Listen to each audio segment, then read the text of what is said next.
La sequera que estem patint des de fa temps a Catalunya ens ha portat a un estat d'alerta realment preocupant. Malgrat les diferents veus que adverteixen des de fa temps de la situació, és ara quan sembla que les administracions a correcuita es disposen a adoptar mesures contundents, que passen per prohibicions, multes i canvis en el subministrament. Com ara la disminució de la pressió de la xarxa. Però no oblidem que les mesures d'emergència no són solucions com a tal. Tot problema en té una causa, i aquest no n'és l'excepció. La pluja tan necessària per a la natura, per als regadius i per al consum de les persones, cau del cel, però no per art de màgia, sinó perquè l'aigua completa el seu cicle natural. A l'interferir en aquest cicle és quan la posem en risc.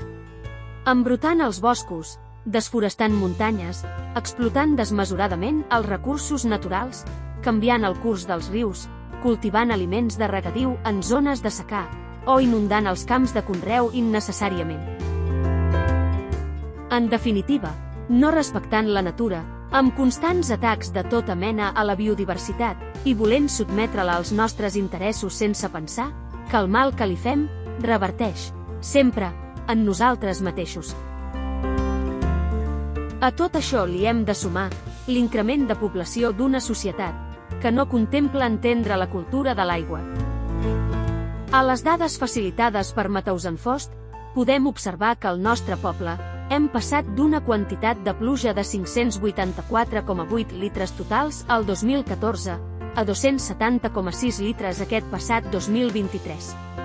Menys de la meitat, gravat pel fet que el 2021 i 2022 no van passar dels 400 litres de precipitació. La conscienciació de cadascun de nosaltres és vital. Adoptar mesures d'estalvi i contenció individuals serà important i útil.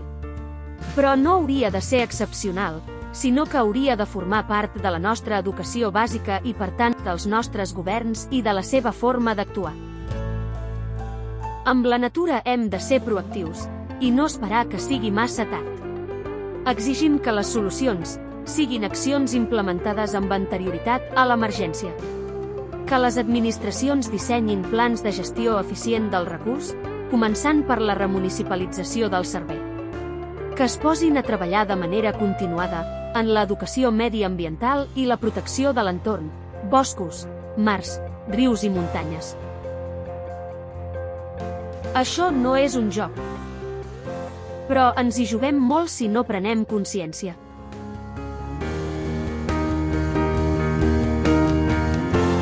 La Xopera. 25 anys d'acció ecologista.